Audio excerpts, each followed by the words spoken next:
Welcome to the PlanetLaundry podcast. This message is brought to you by PlanetLaundry, the magazine of the Coin Laundry Association. In this episode, we will hear PlanetLaundry editor Bob Nieman interview laundromat owner Steven Gramaglia, a laundry industry veteran who discusses his new life as a first-time store owner. You can read the full column entitled The Next Chapter in the August 2020 edition of the magazine. We'll go from there. So, Steve, first of all, congratulations on Clean Fresh Laundromat, your new store in Yonkers. That's an exciting undertaking. So, congratulations on that. Thank you. I appreciate it. It's a labor of love. Yeah, absolutely. It has to be. I guess I'd like to step back a little then, and you have an interesting background. And then you arrived at the laundromat ownership from the financing side. And specifically from the laundromat financing side. So if you don't mind, can we just maybe talk a little bit about your professional background and how you eventually got here as a laundromat owner? Sure. Yeah, so It is an interesting background. I started working at Eastern Funding, which is an independent bank-owned equipment finance company. They specialize in laundromat financing, new equipment, used equipment, acquisitions, refinances. I started working there in 1999, and I was in charge of the operations. I held a plethora of positions there, but mostly it was managing all the operations, dealing with HR, dealing with infrastructure, handling all vendors and contracts, and I also managed some key relationships with some of the manufacturers in the industry, some vendors, and a lot of repeat customers. And I was there for 21 years. I recently retired from Eastern on June 30th, so just a week or so ago, I ended my tenure there. Mm-hmm. I'm a full-time laundromat owner. It was an interesting sort of background and way into the business. Right. So it was a great situation for me. Right. Certainly a strong background in laundromats and certainly prepped you for your current career, your next chapter in this journey. So had you owned any other businesses prior to Clean Fresh Laundromat? Any other small businesses on the side as well, or is this your first foray? This is my first time owning a business, first-time business owner. Okay.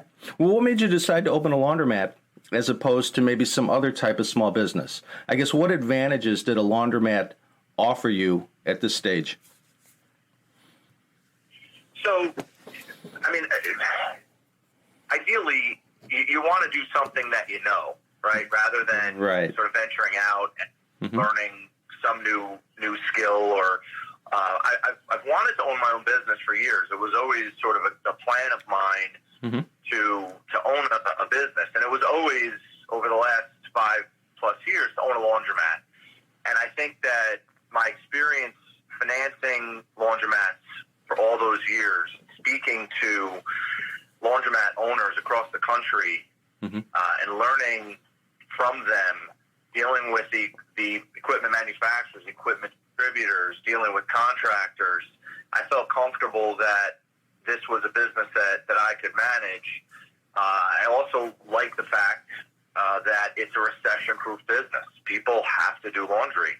Right. And now I'm sort of living it. You know, we opened our business on May 9th of this year.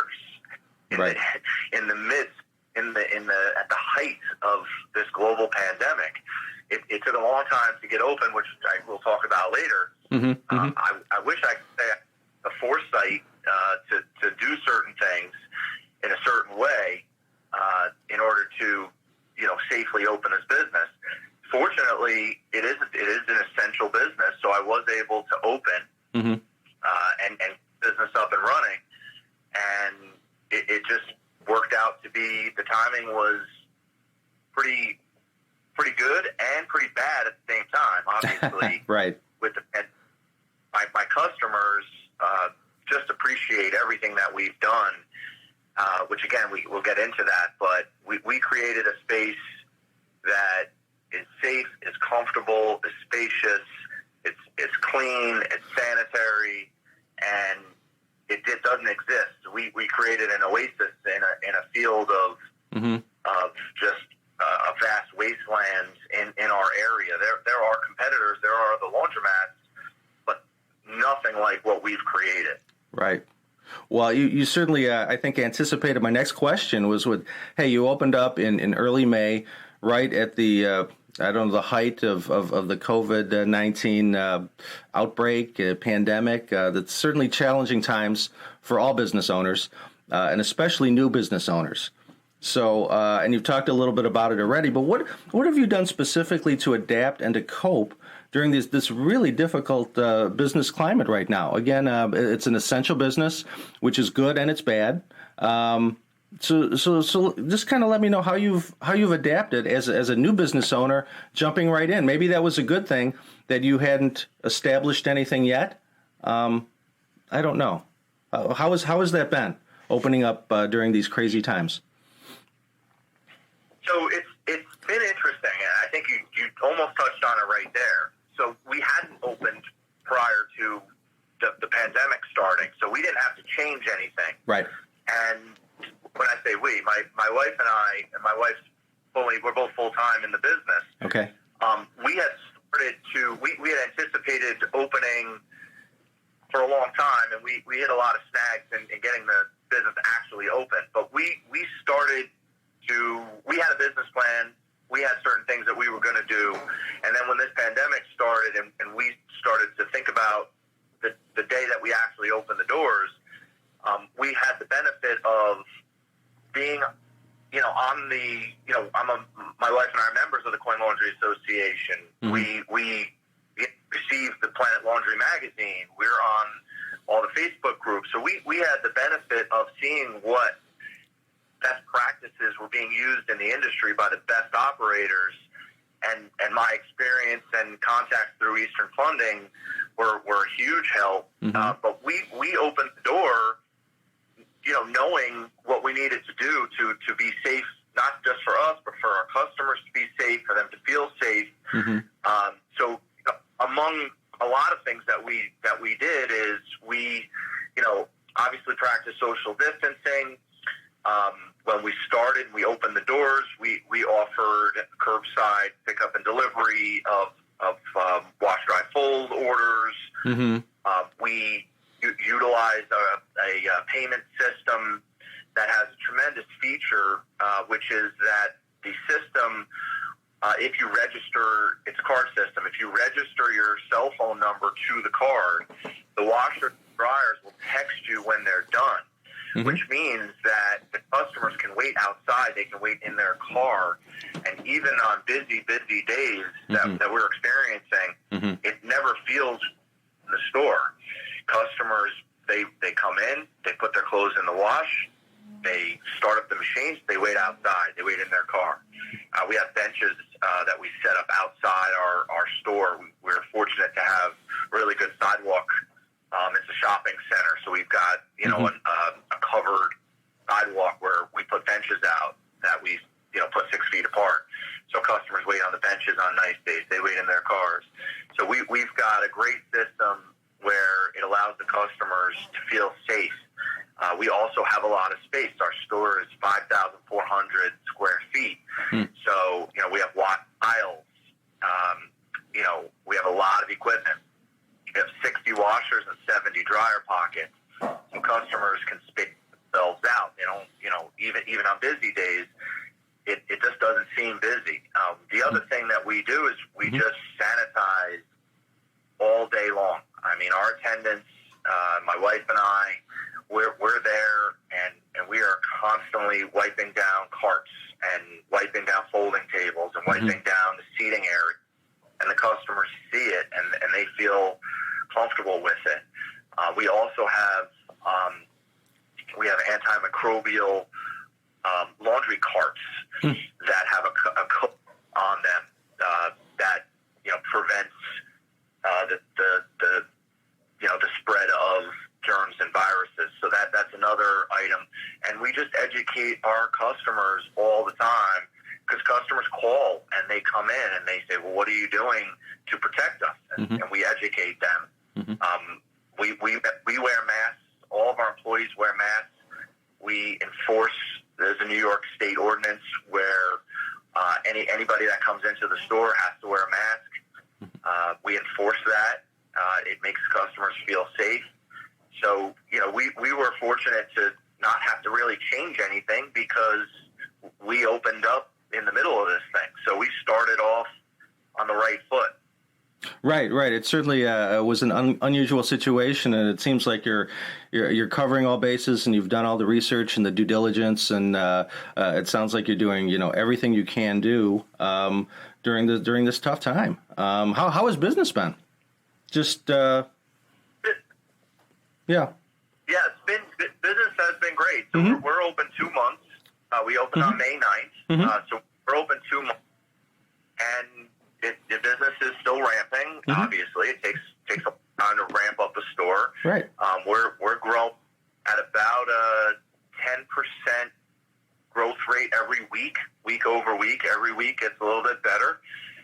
So we're doing extremely well in a short period of time, and I attribute that to a couple of things. One is, like I said, our competition is really did not do a good job in handling the pandemic. We have some significant advantages over our competition, but they haven't done a good job. We've done a lot of advertising, and we utilize about 5 different avenues of advertising to announce to the community that we're there, that we're safe, that we're spacious, that we're clean. And another advantage that we have over our competition is that we have 200G washers, which our competitors do not. That's obviously an advantage that we advertise, meaning you can get in and out of the store faster. The clothes come out significantly drier, out of the wash, so that you don't have to spend, 45, 50, 55 minutes drying your clothes. So, our average cycle time is 23 minutes for a wash and 28 minutes dryer. So people can be in under an hour, depending on how fast they want to fold. But that's a significant advantage. The less time people, spend in outside of their homes, the more comfortable they feel. So, we advertise that, and we just focus on our customers. We make them feel safe and comfortable. We're really, really big on customer service. Customers have options. They can go other places. Right. We want to take care of them, and it's been well received. Right. And as you say, speed has never been more important, getting customers in and out. They want to get in and out, and you want to move traffic through the store, and it's never been more critical. So that's a great point that you bring up. Now, the new store is in Yonkers, New York. What made you decide on that location? So there's a couple of things. My wife and I have been looking for a location for about 2 years. We were looking. We were not in a hurry. We found a couple locations. They didn't pan out for various reasons. And I was working with my local Speed Queen distributor, which is Metropolitan Laundry, and they knew I was looking. They actually called me with this location, and they said, hey, we found a location. We think it's a great location for you. It turns out that it's 6 miles from my house, which is ideal. Yes. We wanted to be close to the house, to where we live, only just for ease of management. I've dealt with a lot of customers over my years at Eastern, and a lot of customers get fatigued by the travel, and it just drains you. If you've got to drive an hour, or you've got to drive through horrendous traffic, even if it's a store that's close to you, but you've got to go over a bridge. Sure. The geography in lower New York, in Westchester County, and into New York City, we're famous for our traffic. So if you've got to go, 10 miles, but it takes you 45 minutes. Right. It's just draining. So we were targeting the Yonkers market. For those unfamiliar, Yonkers is just north. It's the first town. It's actually a city. It's the first city north of New York City. It's just over the Bronx border. Right. So you've got a large population base, very diverse population. This particular location is surrounded by apartment complexes. These apartment complexes all have laundry rooms. Mm-hmm. But again, in the midst of this pandemic, these laundry rooms are small. Mm-hmm. They don't have a lot of machines. They don't have large capacity machines. They're not really maintained. They're run by management companies or route operators that had a lot of trouble with staffing during the pandemic. So we really opened at an ideal time. I know that sounds strange, but it really was. Mm-hmm. And in an ideal location where, the competition was light. We have a lot of apartment dwellers. We have a lot of multifamily in the area. And with our advertising, we've been able to draw from the Bronx, from other parts of Yonkers, other parts of Lower Westchester. Mm-hmm. But to answer your question, we really liked the demographics in mm-hmm. Yonkers. And this location was just ideal because the competition, and the alternatives that these customers had was just made it great for us. Right. Well, what were those demographics that were so appealing? What are the demographics of that store and the clientele, customer base? It's a very mixed to melting pot. Mm-hmm. So the demographic really that appealed to us was the percentage of renters in that area versus percentage of single family homeowners. Okay. So we looked at the demographics of all of the apartment and multifamily that's in that area. The income levels were actually a little bit higher than you would typically want to see for a laundromat, ideally for a laundromat. But we recognize that those apartment dwellers, regardless of their income, they have to do their laundry, and they have to now especially do it in a safe, clean, sanitary, spacious environment. Right. So when we were looking, this obviously was well before there was a pandemic, we were really looking at the percentage of renters in the area that we could target. And we looked at all these apartment buildings, and I got in and looked at the laundry rooms, and they're just inadequate. I mean, mm-hmm. there's an apartment building complex that is behind our store, and there's 5 buildings. Mm-hmm. Each building over 100 apartment units, and each building has a laundry room, and each laundry room has between 5 and 7 washers and mm-hmm. 5 and 7 dryers. So if you do the math on that, right, it's woefully inadequate mm-hmm. for 100 units. Mm-hmm. And those people, now that those are all of our customers, and we talk to them, extensively when they come in and talk about their experience, they just felt unsafe in those small rooms. If they have comforters, they don't fit in the machines. They don't have the variety of sizes of machines that we have. So it was just a perfect fit for us, where that panned out. Right. There was certainly a need in that area that you recognized, and that you're clearly filling by your success each month over month. Let's talk about the location specifically. Was there an existing laundry there? Did you build this from the ground up? How did that process go? What was that? It was a vacant space. Okay. It was a space that we built it from the ground up. So it's a shopping center that's an L shape, anchored by a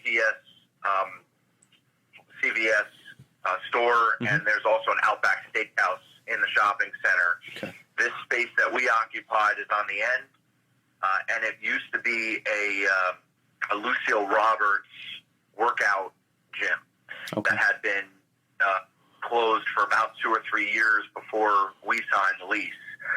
So it was a fresh build. Okay.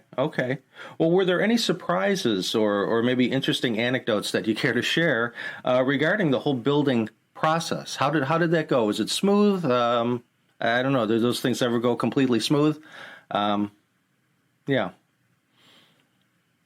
So it went smooth at times, and then not so smooth. And despite my many years of experience in the industry, all my contacts, right, being on joint CLA and talking to many operators, you still can't foresee all the issues that you're going to have. And we ran into a lot of different issues with the construction, with permitting, with inspections, and then obviously the last three months before we opened, the pandemic held up tremendously. Right.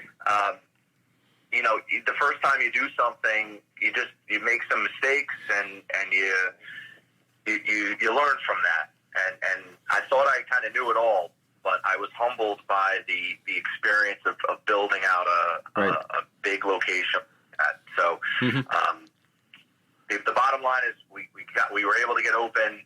We're really happy with how the space turned out. It's just a beautiful space, and we're really, really happy to be able to serve the community and give our customers a really, really great place to do laundry. Right.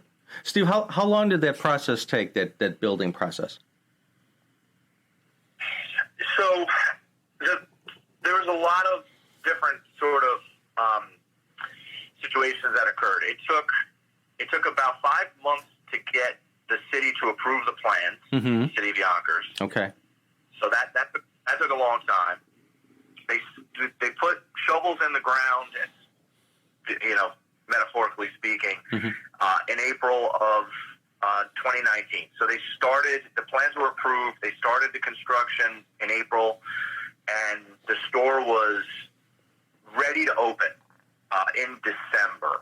So the actual construction took about 7 to 8 months, and then it took us 5 or 6 months to get the final approvals to open the location. Okay. So there were 3 sort of phases. The pre-planning phase, where we submitted the plans and had a lot of issues getting the plans approved. Then the actual construction, which went really smoothly. The actual physical construction went really, really well. We were fortunate that the space had all the utilities that we needed. So that was sort of a blessing. But then once we got done getting the city to sign off on it, getting all the approvals from the fire department and the building department, and then the building department got shut down because of COVID, and so it took a long time. It took longer than we expected, but some of it was really beyond control. Right, absolutely. Do you care to share how much this laundromat cost? The total project, equipment, construction, all the rent that we paid, was just over $1.5 million. Okay. All right. So it's a very large location. We have a lot of equipment, and New York, so prices are inflated. You've got a very high. Minimum wage is very, very high, so everything costs a lot more in New York, especially in lower New York. So it was it's a big project. Right. Now you had mentioned competitors and the competition. Is there a lot of competition in your marketplace? How many other stores do you have in what you consider to be your market? There are 2 laundromats within walking distance. And one has a very, very small store. It's got 16 washers and 16 dryers. It's very cramped. The machines are 20 years old. That's one competitor, which I would really not consider competition. There's a real competitor that's close by. Again, another 20-year-old store. It's a bigger store. It's about 3,500 square feet. Again, older equipment. They don't have air conditioning. They have a lot of equipment that's broken down. It's it's a vast wasteland of competition. I think our real competition is the building laundry rooms, more so than these two locations. Sure. It's much more convenient for people to, especially nowadays, there are still some people that don't want to leave the house. So I would really consider a blend of, a very, very small location, a larger location that is just run down, and then some laundry rooms in the buildings. But outside of that, there's just nothing like what we have. Right. We're a store that it's just not there's no competition that would compare to what we have between our technology, our space, the way we run the store, our parking. We're in a shopping center, so our parking, we have about 75 dedicated parking spots because we're on the end cap. So we just have a tremendous advantages over the competition beyond what you'd normally have. Right. Perfect. Great points. Once you opened this laundromat, were there any surprises? Even though you'd been basically in the industry for over 20 years, were there any surprises once the doors opened, either good or bad? Yeah, there were definitely some things that you can't predict, especially when you're first time, business owner. I mean, I had heard for years from customers at Eastern that it's harder than you think it is. And that's true. It's definitely, it's a lot of work. And people that get into this business and think that and I've heard this before for years, it's an absentee owner business. It runs itself. That's possible, but not if you want to be successful. Right. And not if you want to be the market leader. It takes a lot of management. We're open 24 hours, 7 days a week. We have 7 employees, not including my wife and I. And it's a challenge to it's a challenge to find employees, especially in the middle of a pandemic. It was a challenge. It's a challenge to train them. And, it's challenging to run a business that's open 24 hours, 7 days a week. So that certainly, you can't prepare yourself for that. It was challenging, working that store, and it still is. We're there every single day, and we're there a lot of hours. It requires hands-on, constant, management in terms of dealing with the issues that come up, dealing with customers. One of the challenges that we faced was, how do you deal with a customer that has an issue? Right. And there's no rule book for it. You've got to kind of figure it out. Right. And our sort of business philosophy is the customer is always right. So when our customers have an issue, they take clothes out of the washer, they still have soap on them, and it's not even our fault. We take responsibility. We will rewash their clothes for them. We'll fix issues that come up, because again, your customers are everything.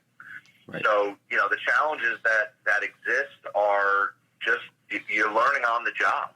Some of the nice surprises are just how grateful our customers are. I mean, they tell us constantly. They thank us. They thank us for building a space that they can come to and feel comfortable. We've had some great, our customers, if they spill soap, they'll come and ask for a rag. They want to keep it clean. They tell us, please continue doing what you're doing. So we hear horror stories. I've heard it over the years. Customers are messy. Customers will destroy this, and they'll wreck your machines. We've been pleasantly surprised. Our customers are courteous. They're courteous to each other. They'll come and get us if they have an issue. So there's been some really. It's just been a great experience thus far. Sure, it's great when you get customers to take ownership and to buy into what you're doing, and I guess if you build a facility that respects them and builds up the whole community, they're gonna take that ownership and take care of things because they appreciate it. So it's for sure. It certainly lets you know that you're doing the right thing and you're on the right path when you see that from customers, I would think. So yeah, are wash, dry, fold services and commercial accounts part of the business model? And I realize that those take longer to ramp up, and you're just very new. But is that something that you plan to do in the future? We do offer wash, dry, fold. We've offered it from day one. It's really in this area. It's necessary to offer it. Okay. And since we're 24/7 and fully staffed, 24/7, it's something that we've planned for. It was in our business plan, and we take great pride in the quality of wash, dry, fold that we provide. We did a lot of research, and our competitors and other laundromats that we visited and investigated, they basically take all the wash, they throw it in the smallest washer that it'll fit in, they fold it, and they return it to you. We wanted to do something better than that. So what we do is we just take a lot of extra care when we're washing other people's clothes. We treat them as if they were our clothes, and we didn't see that care and that type of service from the marketplace. Mm-hmm. So we separate all the clothes, we spot treat them, mm-hmm. we use high quality detergent softener. We ask our customers how they want it when they drop it off, and we've had a tremendous repeat customer business already from our customers that just love the way their clothes come out, the way we package them, the way we treat the customers. So wash, dry, fold is a big piece, and it's actually growing very nicely. We're very happy with it. We were sort of on the fence with sort of commercial accounts. Mm-hmm. Okay. And what wound up happening, we initially were going to try to look for some commercial accounts. Once our start date, our open date got pushed back because of COVID, we decided not to pursue commercial accounts. Mm-hmm. And we really have a plan to do it. Most of the commercial accounts that we would get in our area would be gyms, mm-hmm. hotels, which are not open. Right. I mean, some hotels are open, but I don't think there's any business there. Gyms are still not allowed to open in New York. Mm-hmm. Most restaurants are another commercial account that you could secure. And again, restaurants in New York are only partially open for indoor dining. So we decided not to focus on it. It's just not a revenue source that would make sense for us. And, mm-hmm. and given the environment, it's just not something that we would do. But the wash and fold business is extremely important to us, and in our area, it's needed. Right. Very good. Personally, Steve, what are your business strengths? So I use the skills that I've learned and used for 21 years at Eastern Funding. I think a lot of them translated over to this business. I was in operations at Eastern. I was dealing with basically customer relationship, dealing with manufacturers and vendors and customer end users. So I've tried to translate those skills over. So I do all the hiring at Clean Fresh. Okay. Mm-hmm. Yeah, I do all the human resources, all the hiring, and I pay all the bills. So I do all that stuff. And then my wife, who compliments me extremely well, mm-hmm. she deals with actual management of the employees. She does a lot of training and just making sure that our employees do things the way we want them done, and the consistency is there. So regardless of who the attendant is that's processing that wash, dry, fold order, it's going to look the same every week when that customer comes in. Right. And it won't, the customer's not say, my wash and fold was different this week. Mm-hmm. It's about consistency, mm-hmm. and it's about being able to provide that consistency regardless of who's processing that order. Sure. So my wife's really good at that, and working with the attendants and the employees. My wife, handles all the repairs and all of dealing with the issues with the equipment. Okay. That's not my forte. I'm the first to admit it. I'm not very handy, but she's very handy, so she does that. So combined, we complement each other very well, and we work really well together. We make a good team. Perfect. Very good. Well, what are some of the keys to running a successful laundromat business in 2020? And I realize 2020 is kind of an outlier year, not the norm. But I guess even going forward, what do you see as some of the keys to just running a successful laundry business these days?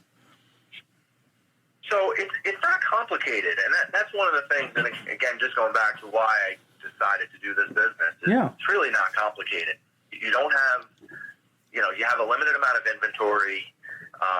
It's really the machines do all the work. It's an essential business, which is key, and it's recession-proof. People have to wash their clothes. You don't have a choice. So the keys to running it successfully, in my opinion, which is limited to 2 months of experience, but from what I've seen, you have to keep the store clean, and that's something that has been the case over all these many years. People don't want to wash their clothes in a dirty store. Now more than ever, that is so key. And we have the customers come into our store and it's spotless, and we are constantly cleaning it. And our customers, the first thing they say, new customer that's used to going elsewhere, wherever that is, I can't believe how clean it is. And that is a key right now. I mean, that's the biggest issue that running a store right now, your store has to be spotless. So true. Your customers have to. I mean, more so than ever. It's always been that way, but it now more so than ever. If there's one I had to take away to say what's the key to success right now, it's keeping the store clean so your customers feel safe.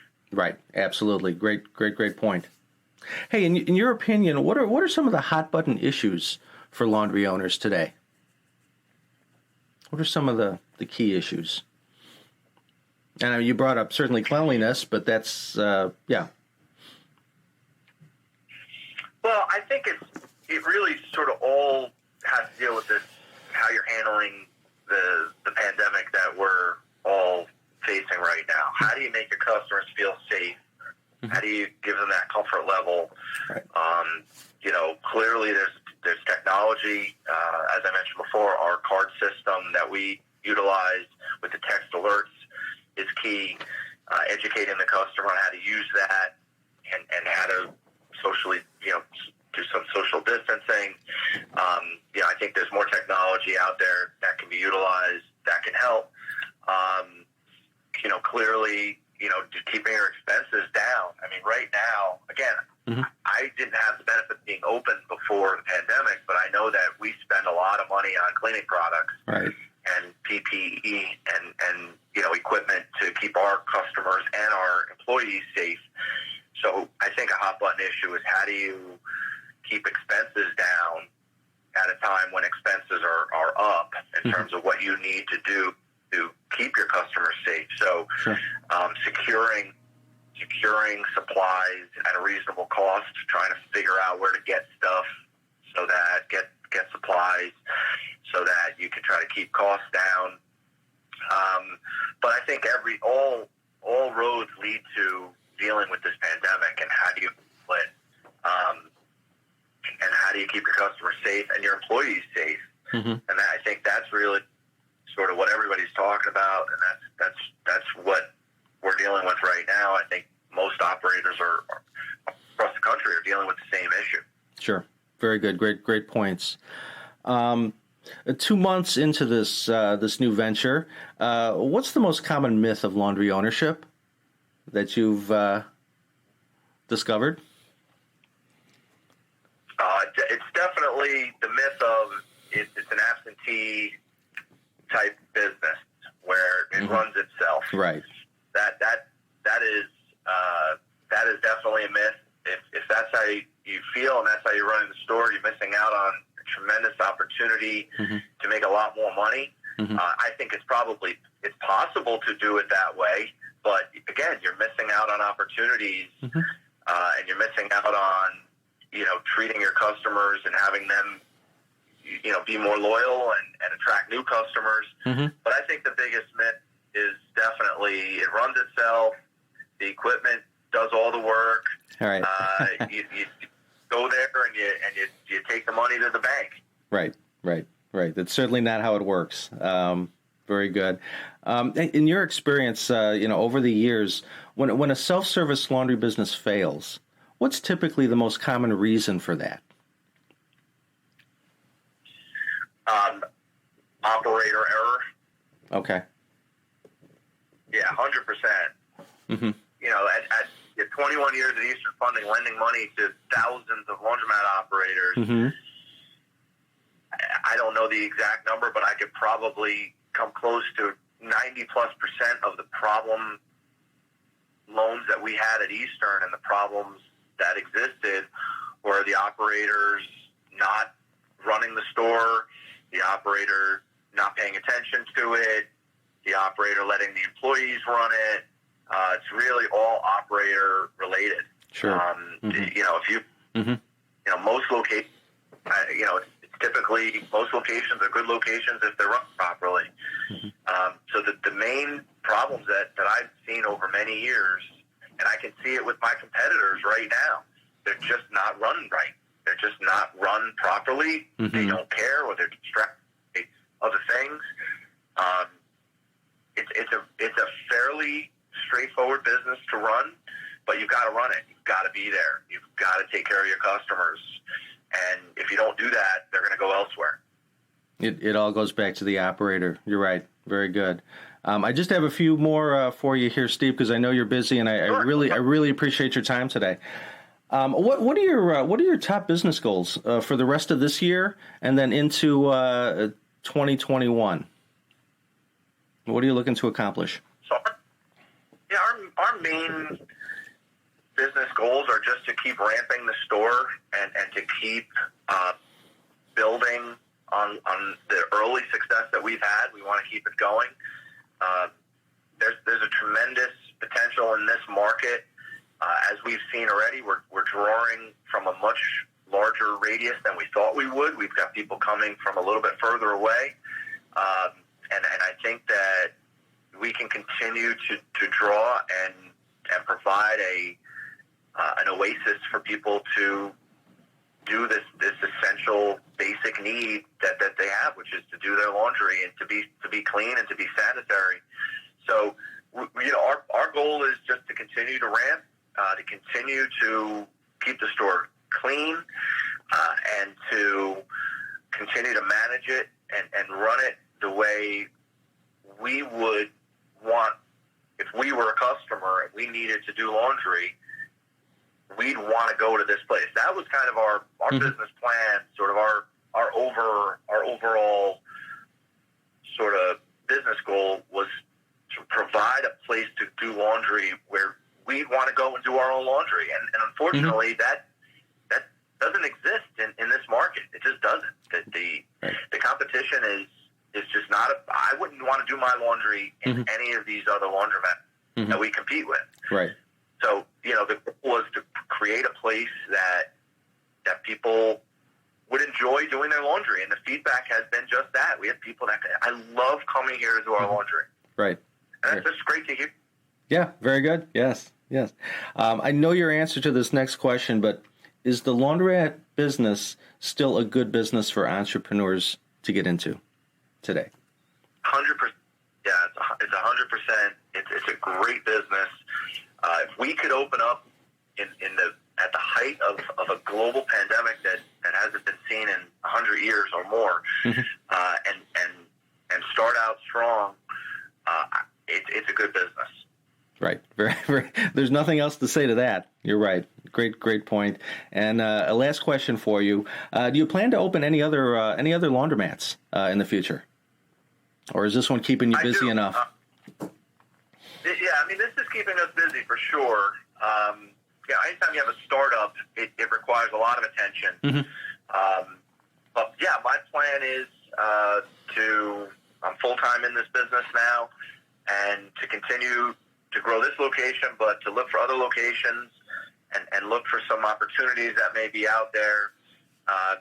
My goal is to have 5 to 7 laundromats in the next 3 years. Okay. All right. That's aggressive. It is, but it's doable. It's not, it's doable. It's not too crazy, I don't think. I think in this environment, I think it's a good possibility. Right. Hey, Steve, I really appreciate your time today. Is there anything that maybe I didn't ask that you would like to get out there, that you think other laundry owners could learn from your experience getting into this business, and just anything that I didn't ask that you'd like to maybe get out there? Or do you think we covered it?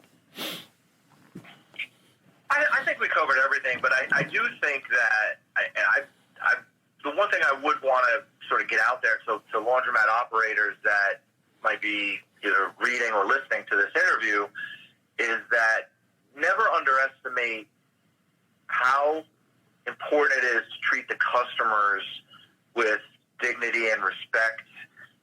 It goes a long, long way. And I can tell you from my research for a couple of years leading up to this venture, I've been in a lot of laundromats in my 21 years at Eastern Funding, a lot, all over the country. And I can tell you that the one thing that was lacking in all those years and all those visits and all those states was a customer service aspect of something as simple as when a customer walks in, you say, hi, welcome, good morning, good afternoon. And when they're leaving, thanks for coming, see you soon. I've walked into so many laundromats and nobody said a word to me. Right. And you're left on your own to figure out how to use the machine. You're left on your own to figure how to use a card system. So, I mean, my only advice, and this is certainly not out of left field, but treat your customers with respect. Just be nice to them. Be courteous, even when there's a problem. Customers always right. And so I think that's missing in this industry because, again, I think a lot of people think it runs itself. The customers come in, they wash their clothes, and they leave. I think that it's short-sighted, and I think that a lot of operators in this country are missing out because they're just not providing that level of customer service, and it goes a long way with the customers. So that's really the only thing that I would add. Right. No, and it's a great point. Well taken. Steve, again, thank you so much. Best of luck with the new store, and really helpful to me. So thanks very much. Have a great day. Thanks, Bob. All right. You too. Take care. Bye-bye. Bye-bye. Bye. Thank you for joining us on our podcast today.